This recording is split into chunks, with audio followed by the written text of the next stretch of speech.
Hello and welcome to R&R's Real Stories in Restoration. This sub-series of our Ask the Expert podcast shares the stories of the people in restoration and remediation from all corners and all levels of the industry. I'm your host, Valerie King, R&R's editor-in-chief, and I am joined today by Nasutsa Mabwa, co-founder and owner of Minority, Woman, and Family-Owned ServiceMaster franchise located in the Chicago area. Nasutsa is actually a return guest. You may remember back almost a year ago now, she joined R&R to discuss proper ventilation during COVID-19 cleaning and disinfection services. She definitely has an impressive story to share, so we brought her back on to tell us more about her journey in restoration. Thank you so much for joining me, Nasutsa. Thank you. Glad to Yeah, be here. glad to have you. Okay, so let's jump right in. For those who aren't familiar, what services does ServiceMaster Restoration by Simmons offer, to what kinds of clients, and in what areas? Awesome. So ServiceMaster Restoration by Simons, we are a emergency disaster restoration company, and we offer services to commercial and residential clients. We offer water damage cleanup, flood, smoke and fire, of course, that's very important, mold remediation, and then we have a service that's separate, which is the specialty cleaning services. That has to do with like post-construction cleaning, hoarder cleanouts, carpet and upholstery cleaning, in-depth deep cleanings, and those are separate from the disaster restoration cleanings. Very good. No shortage of service areas there. Right. And, and COVID disinfection, of course, that we added in April of 2020. So that would be another service we also offer under the specialty cleaning division. Thank you. Thank you. Yes, and I'm excited to ask about an update on that later on in the interview. Okay, so obviously you're a co-owner of the business. Different owners do different things. So for you, what role do you play in the business along with your husband Sam? Yeah, so I own the company with my husband Sam, and I'm the president. So what I do, I would say on a daily basis, is a little bit of everything. We are a small family-owned business, so that requires us to have our hands in everything. It's not just one or two tasks every day. It evolves. It's dynamic and fluid. Often it has to do with admin or accounting and bookkeeping, office-related duties. Sometimes it's more kind of business development and networking and attending, important local functions, or it could just be field related. Often I'm in the field too to make sure everything's going great with the crews and meeting, customers, especially for really larger jobs. One of us need to be there because we like to be connected to our customers and kind of have that contact to make sure we're offering quality services. So my role changes daily, but I like it that way because it's really interesting and I get to meet a lot of really interesting people. Very nice. All right. So we talked about you and your husband Sam and your roles as leading the business. What does the overall team look like? What size staff are you working with? Yeah, so we have 10 staff and we have office staff here in the office, and the admin staff here field all the phone calls. So customers will call in, they'll find us on Google, on their cell phone or their desktop, what have you, or they're a repeat customer or it's a referral. The calls come in and we answer the phone calls, and then we kind of vet out what the customer needs and if we can service them or not, and get all the details down. So there's the whole administrative office function, and that has a team of people. Then we have myself and Sam, the owners, and then of course we have our technicians, which are the team, the crew offering services in the field. So that's how we run the business, and we like to keep it right around that number. Very good. All right. So time to backtrack. I'm curious about your path into the restoration industry. How did you get to where you are today? I understand this hasn't always been your industry. That's It looks right. like you were in commercial real estate development prior. So yeah, tell us more. Yeah, so it's an interesting voyage, and I think sometimes people are young, they go to school and they know what they want to study, and that's their career, their métier. For me, it's been this long journey that's had these different chapters. And I got into restoration because my husband and I were raising a family, and he was a videographer at the time and traveling on the road with Dancing with the Stars and Van Halen. And I was in commercial real estate development, but I was gone a lot. I was an executive managing the development of a 600-acre project in South Chicago.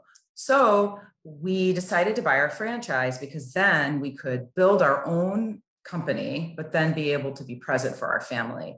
And we do have two children, and now we are able to set our own schedules. And that's kind of how that happened. Now, Sam used to work for another outfit, so we had some experience with ServiceMaster overall, the brand.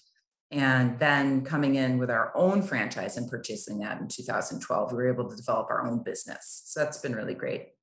That is great. It's always so nice to hear the stories behind why people went into the business they did, the industry they did, and to know that Yeah. it's so rooted in family, what most of us consider to matter the most. That's awesome. Yeah, I think people too are making those choices now more than ever after Uh, the pandemic hit last year. People are really kind of reflecting on the time they have and their work careers, and does it balance the way they want with their family and their personal time, and making those choices, authentically, so you have joy and that passion in what you're doing. And I think for us, being able to offer services to customers in need is so important and meaningful to us. We did meet as social workers in the 90s, my husband Sam and I. So that's important. And then also being able to be present for our children, because they do need you, and either you're going to be home or someone else is going to be home taking care of them for you. So we shift our schedule so we can be available to them. And it means a lot to us. It's important. that is great. And I didn't realize the social worker history you have. I Yeah. can imagine that probably really does work well in this industry when you're helping people in really Yes. tough times. That's so Yeah. cool. It does help a lot.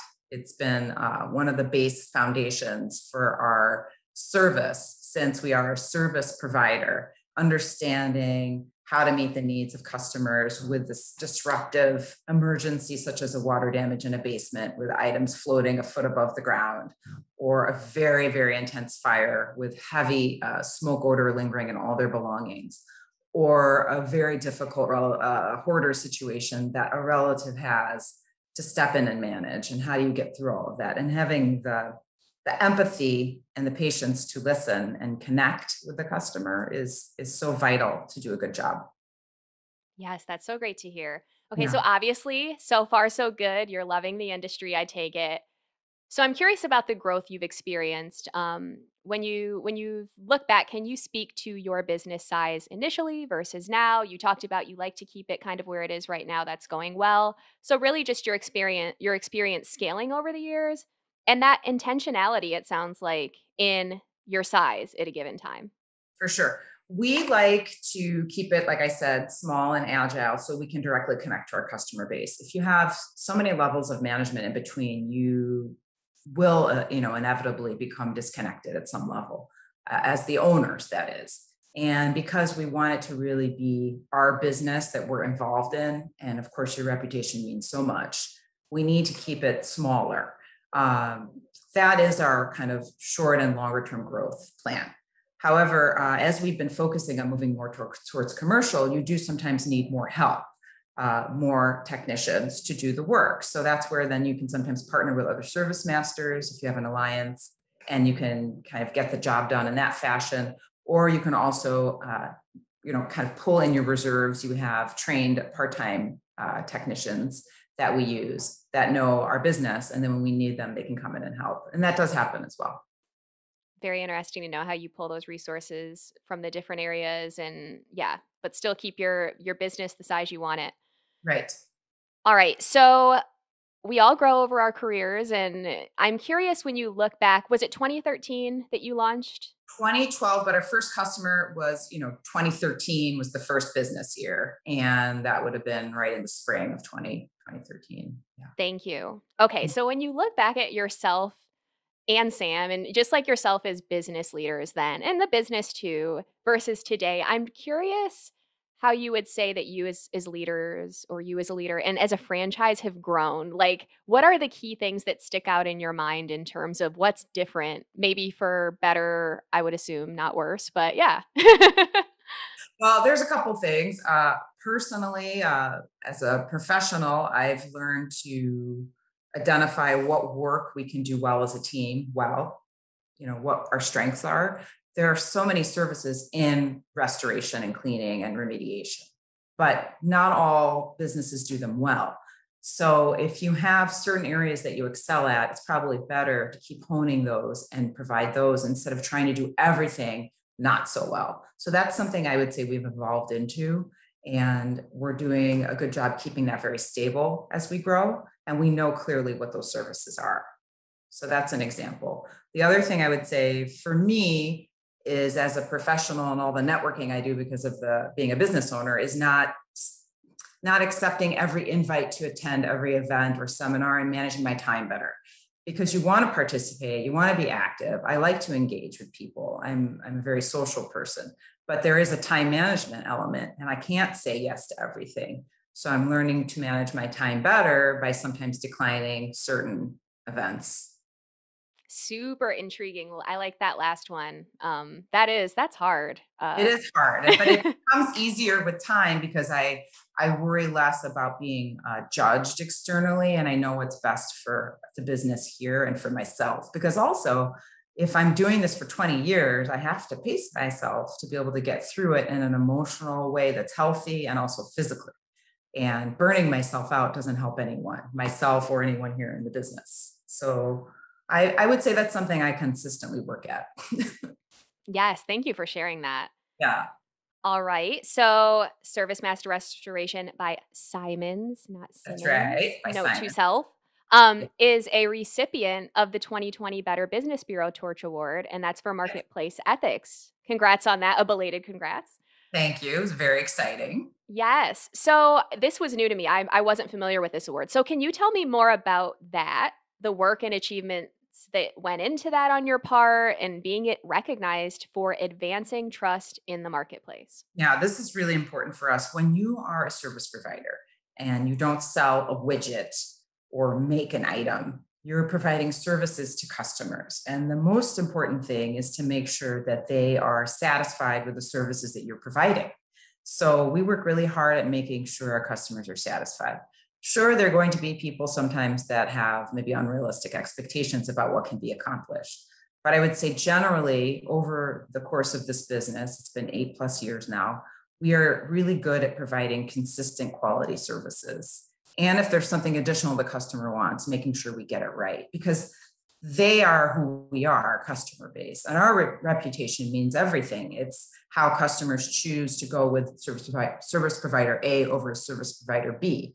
We are in a very competitive market here in Chicago, the restoration industry. There's a lot of restoration companies. So for them to choose us, they're probably doing some research and seeing what our reputation looks like online. And because it's powerful and strong and positive overall, that's why we get increased leads, and then repeat customers and referrals. So the Better Business Bureau Torch Marketplace Award really said to us and says a signal externally that this company is really good at offering high quality customer service and services. They're a strong service provider and they're good at customer relations. It's really important for what we do in our business.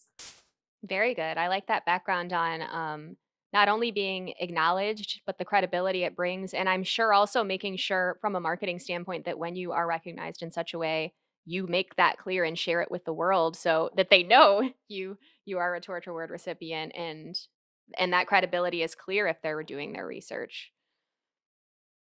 Awesome. Okay, so now I would love to switch gears a little bit and talk about the project side, your most memorable restoration project. What was that? What did it involve? And what makes it special in your opinion?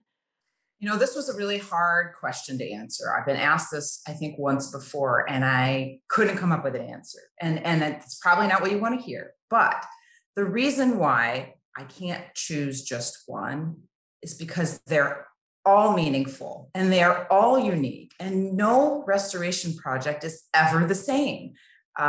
Even if it's, for example, a carpet cleaning.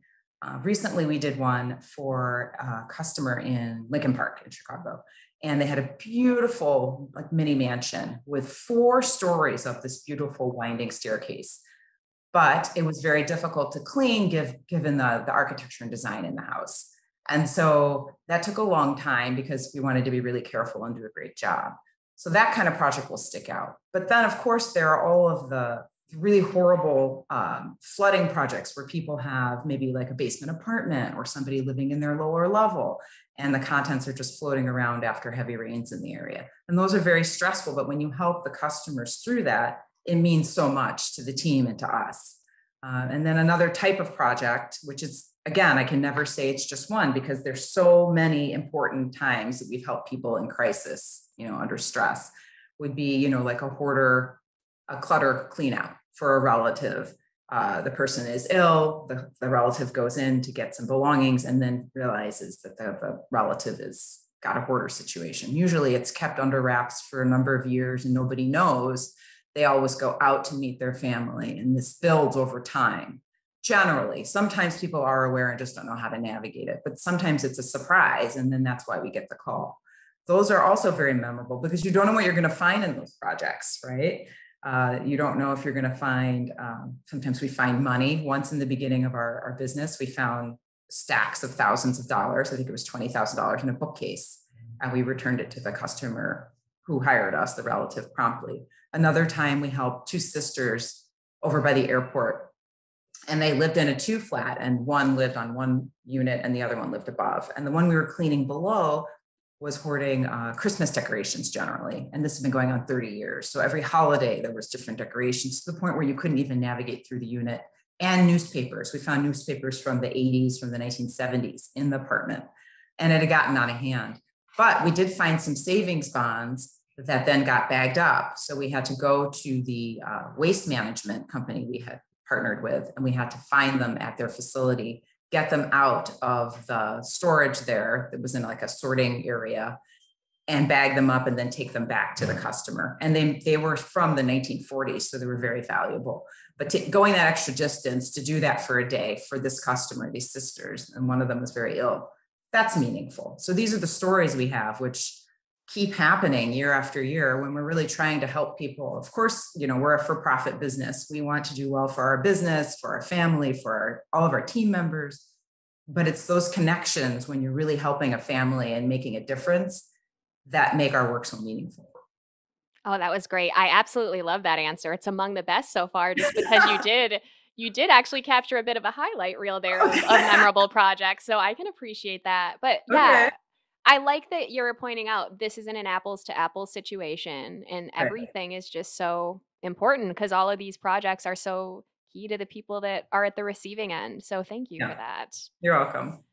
All right, more on projects. Last time we had you talked about COVID-19 cleaning and disinfection. So, could you give us an update on the work you're doing with Oh, that within that certainly. realm? Yes, it's definitely evolved. We were, the first company in the area to get our webpage up to show and advertise that we were doing these services and offering these services. And we did that mostly all of 2020. And we're always able to see when the pandemic, when COVID-19 is peaking or falling, given the phone calls we have coming into the office. So when we got news about the Delta variant, being an issue and people needing to really kind of remember the basic steps for being safe, hand washing, mask wearing, social distancing, getting vaccinated, the phone calls started peaking again. So every single time that happens since March of 2020, that's how we know it's going to be busy. We still do, I would say, a handful of COVID disinfection projects every week, but it's not like 3 to 7 a day anymore. Last year, like let's say anywhere between April and November, it was every day, sometimes 7 days a week, commercial, residential, you name it, daycares, banks, mechanics, distribution centers. Now it's maybe a dental office, maybe a law office, maybe a daycare, a residential apartment renter, a homeowner. It varies, but it's still happening. It's just less now that more and more people are vaccinated, I think. However, when there is that peak in the news and you learn more from the CDC, our phones do ring more. There is a correlation we've seen. And so we are still prepared. We have plenty of PPE on hand. The staff are still trained and we still offer those services. And we are doing, like I said, a handful every week still. Very good. Okay, to layer on to that, when you look back at this experience working with COVID cleaning and disinfection since the onset of the pandemic, early 2020, any key lessons learned you'd like to speak to or notable experiences that come to mind in this service area? For COVID disinfection services and COVID-19. Yes. I think it's been hard. I don't think we knew how difficult it would be emotionally for us to provide the services. When you approach something as a service provider that you do, you get the information, you have your work order, you know where you're going. But then we were walking in and disinfecting a home where a couple had passed away 2 days before, or the grandfather had passed away, or a relative was just not getting better, and we didn't know from the person who hired us if they were going to come home from the hospital. The emotional toll and the kind of sensitivity having to process that was more difficult than I think we all expected. That's been really hard for I think the technicians and ourselves. I've been on many COVID disinfection jobs, and so has Sam, and we help out when we need to, and we make sure everything's going smoothly. But those are very tough jobs, and it's a real thing where people aren't making it. And so I think if you can get vaccinated, you should. If we can help by coming in and disinfecting with the proper solutions that we use that's approved by the EPA List N, that's wonderful. But the best thing to do is obviously to get vaccinated as you can. But we've been more than pleased to be able to help people in this way. And I think it's been career changing for me personally. Wow, thank you for sharing this journey through the Yeah, pandemic. That's yeah, that's deep, really pointing out the real people yeah, behind these projects. yeah. All right. So, switching gears again, I'm curious about outside of your business because a quick browse of your LinkedIn profile shows that you have some extracurricular involvement, to say the least. We're looking at least six important roles you play, and that's just on your LinkedIn. So, can you share a little bit about that involvement you have, Nasutsa, and what drives you to take part and how that helps you as a business owner? So I would say now in 2021, the main extracurricular professional activity I'm focusing on is the Evanston Chamber of Commerce. We are located in more than one location, but our Skokie main headquartered office, where I often work out of, is near Evanston. And so we joined the Evanston Chamber of Commerce, and I am up for leading that organization in January of 2022. I am currently the vice president-elect. So I sit on the board of directors and the executive committee, and we are the entity that oversees the Evanston Chamber of Commerce. We interface with very small businesses, retail establishments, Northwestern University, large, healthcare organizations that are all located in Evanston. And so it's very meaningful. Of course, it's a great networking opportunity for me as a business owner, but it's important since I'm from Evanston and was born and raised there to make a way to kind of give back and contribute to my community locally. And that's why I do that work. And so that's been really, really fantastic. Thanks for sharing that. All right, now we're already toward the end of the interview, so I can't go without asking for some fun takeaways. Okay. First, what is your biggest challenge right now, or are your biggest challenges if there are more than one? For most small business owners, and you'll hear that often, it's finding good, reliable labor. Because as your business grows, you may need to add on more people. For us, that's been the case. However, because of unemployment and the pandemic and the times we're still in, we call it pre times and post times, or before times. People are giving it different phrases. So before times and the now times. We're having a hard time finding folks like that. Some may be just kind of doing other temporary jobs. They may not be working. They may be taking care of relatives or receiving unemployment. We're not completely sure, but it has been a little harder to find reliable people to add to the team more than previously. That's been a challenge. Thank you for sharing that. Yes, you are so on point with the whole we hear that a lot, and it's Yeah. definitely been officially identified as the top challenge for the R&R audience. So, Yeah. The yes. good thing is that supplies have been more available in our industry. We are able to get the cleaning solutions and the equipment we need to do water damage restoration, drying equipment, the sanitation, sanitizing solutions. We've been able to get those. Those are not delayed anymore. In 2020, there was a long lag for everything. And thank God we had PPE to start, but we were able to continually replenish it. We just kind of stayed ahead of the game. So that's come back. That's not really as difficult as it used to be. I think that's going well. But I would say if you do need additional people, if you have a huge job and you need 6 people next week on Monday, that's difficult. I had another ServiceMaster franchise reach out about a month ago asking if he could borrow our people for a week because he had a huge project at a school to remediate the school. It was a huge water damage, and he just did not have enough people, and he couldn't find through his usual resources. The temp agencies he was using or the trained people he had on call weren't coming in, and he couldn't find the people he needed. So that seems to be a pinch point for quite a lot of restoration companies right now. But we're hoping that that will change as we approach 2022. That's what I'm hearing others say as well. Very good. Fingers crossed. Thanks for Fingers sharing crossed. that. Yeah. All right. Thank you. Okay, so biggest lesson learned over the course of your restoration industry career? Biggest lesson learned is to not take on the projects that you don't think you can succeed at. So, meaning if you get a project and it's enormous, like the rebuild of an entire church or a huge department store, and you don't have an alliance or you don't have a way to staff it up and meet the rebuild schedule on time, you should not be taking that job.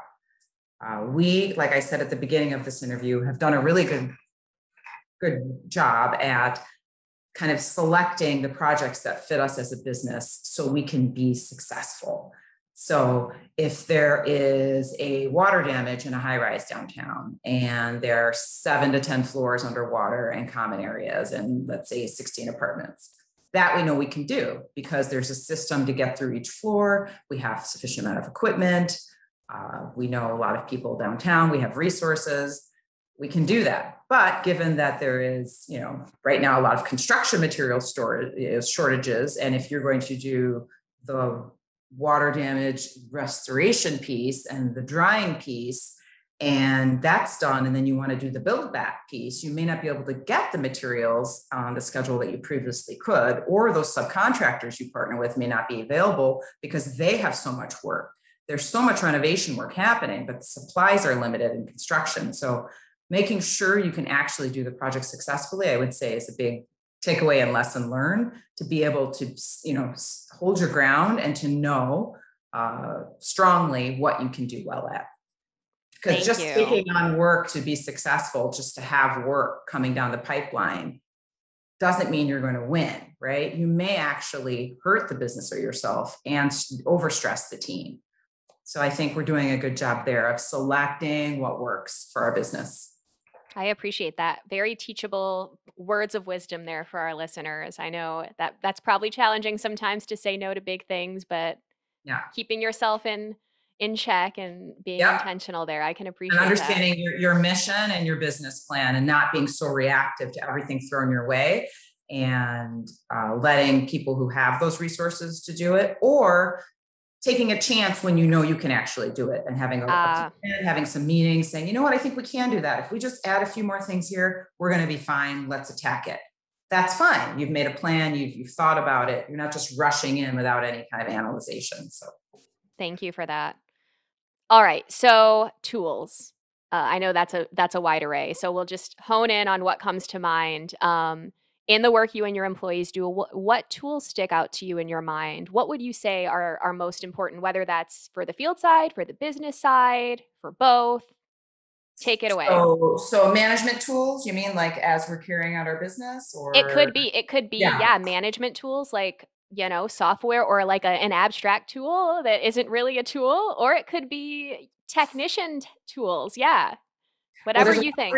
Yes, definitely. Well, as a ServiceMaster franchise, we're offered a lot of great resources for software, and we've been implementing those in terms of our CRM, our customer relationship management database, and also, being able to manage all the schedules and customer information in the back end in the office, and sharing that with the technicians. So that's going very well. That's really important.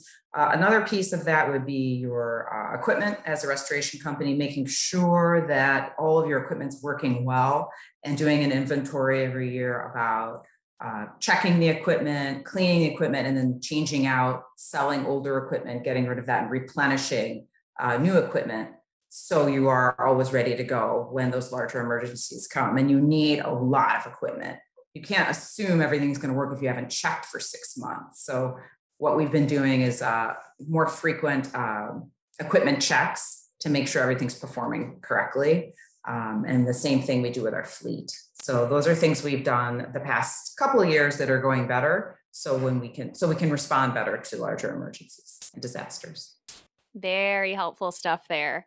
Yeah. Okay, so I really am curious, as an African American woman who has truly excelled in this mostly white, mostly male industry, what advice do you have for other underrepresented groups who are looking to advance in restoration like you have? Great business. It is interesting. It's dynamic. It's never boring. And you don't do the same thing every day. There's so much opportunity in the country for restoration. It's basically, as you might often hear people say, recession proof. You have the West Coast dealing with wildfires. You have a lot of the other coasts dealing with hurricanes. You have crazy flooding, inclement weather, unexpected weather patterns. There's just always something to clean up or manage or handle as a restoration company. So if a minority wants to get into the business, I would say go for it, because there's so much opportunity for growth, and now is a really good time. Other people are, I would say, more and more accepting of new entrants to the market, like ourselves. And for women, I think it's our time for sure. And there's nothing holding us back, and there's no reason not to. The worst that can happen is you don't do that well, maybe the first year or two, and you do well later, or maybe you realize it's not a good fit and then you do something else. But if you don't ever try to get into a new business and take a risk, how will you know if you don't give it a try? Now, there are some planning steps that have to be put in place if you're going to enter a new business as an entrepreneur, especially a franchisee. You have to have a business plan. You have to be able to support yourself and your family. You have to have some kind of cushion in case things don't work for a little bit and you don't have business coming in. But if you do your homework and you set it up and you align with the right network, you can be very successful. But you do have to have a strong backbone. You have to be willing to be creative with your marketing and your advertising. And you have to be able to get out there and meet people and let them know you exist, so they'll choose you, right? So there's a lot of pieces there. But if you have that kind of go-getter attitude and you want to do a business that's kind of in construction, but not only construction, it's a great opportunity. And I would recommend it to many. I know that some other marketplaces in the US are underserved in terms of franchisees, not Chicago, but other areas. And it would be a great opportunity for those to come in and make it happen. Now, there's two. There's Restore for us in ServiceMaster. There's ServiceMaster Restore. That's the disaster recovery for water, fire, flooding, mold. And then there's the ServiceMaster Clean, which is a different type of business, which is focusing just on clean residential or commercial, like floor care, carpet cleaning, upholstery cleaning. Those are two different types of businesses. We have a mix of both, but you could choose either and do very well. Oh, that was so great. Yeah. Awesome advice. And also, just for someone who isn't familiar with the industry, a nice overview there, a pretty compelling one. Yeah. So if you want to be a franchisee and get into that, go for it. Thank you so much. Okay, so one of my favorite questions, aside from the project one, what sources do you turn to for inspiration and education that maybe we could add to our lists? Great idea. For me, we often have a wonderful plethora of information coming from ServiceMaster Corporate. They do a great job sharing that with their franchisees. We also each get a BDC, so we're able to continually keep our information up to date and on trend with a high amount of changes in technology and equipment and cleaning solutions. So that's been super. So I turn to those. We talk to other franchises also that we have alliance with, and also are friends with professionally. And that helps you keep kind of on trend of what's going on and how you should best approach this type of project or that type of project. I think it's good too to have different, professional resources to read, literary go-tos, keep up with the news, the markets. Those are all there for everybody, podcasts, what have you. but just making sure you understand what's going on in your market, right? And what's evolving. Maybe not that efficient to use this type of equipment. Let's shift to trying to use something new. Let's innovate here. Can we reduce the amount of time on the job site by using X amount of or X equipment piece? So just shifting and being open to talking to people to learn more about what's going on in the business is important. A little tough through COVID last year, but now this year it's been much better again, I would say. Oh, that's great to hear. Okay, my last question finally. What is ahead for you? What are your key objectives as you look into the future of the business? We are really pushing to move more towards a commercial model. We would like to serve more commercial customers. We still would like to retain a percentage of residential customers, but we would like to shift to maybe a 60-40, split slowly, and then moving to like an 80-20 over the next 5 to 7 years. For us, I think that's where we need to evolve to. And also, offering different kind of consistent rebuild options as people have, disasters and need, painting, flooring, drywall. We've been offering that. We need to continue to expand in that area, which falls under the construction, rebuilding arm. So that's what we're evolving into and beefing up and growing into. Very nice. We started on purposeful growth and we're ending on it. That was just a nice little bow tie to end with. Awesome. Okay. Well, thank you so much for your time and insight, Nasutsa. This has truly been great. You're welcome. Yes. Before we go, actually, one more question. Where Okay. can listeners go to connect with you or learn more about ServiceMaster Restoration by Simons? Excellent. So we have a website, which is servicemasterbysimons.com. You can also find us on Facebook, ServiceMaster Restoration by Simons, and we are on LinkedIn, ServiceMaster Restoration by Simons. Those are the great places to find us and learn more about what we do. Thank you again. Thank you. Yes. All right, listeners and viewers, for more insights on restoration, remediation, and the people behind it all, visit our website, randrmagonline.com, Apple or Spotify. And if you haven't yet, please be sure to follow the podcast to keep up with our latest episodes. And if you could give us a quick review and rating, we'd so appreciate it. We're also on LinkedIn, Twitter, and Facebook, and YouTube. So we invite you to follow us there too. If you are interested in sharing your real story in restoration, and that's no matter where you sit in the industry or the world or your level, please reach out to me, kingv@bnpmedia.com. This has been R&R's Real Stories in Restoration. Thank you for listening.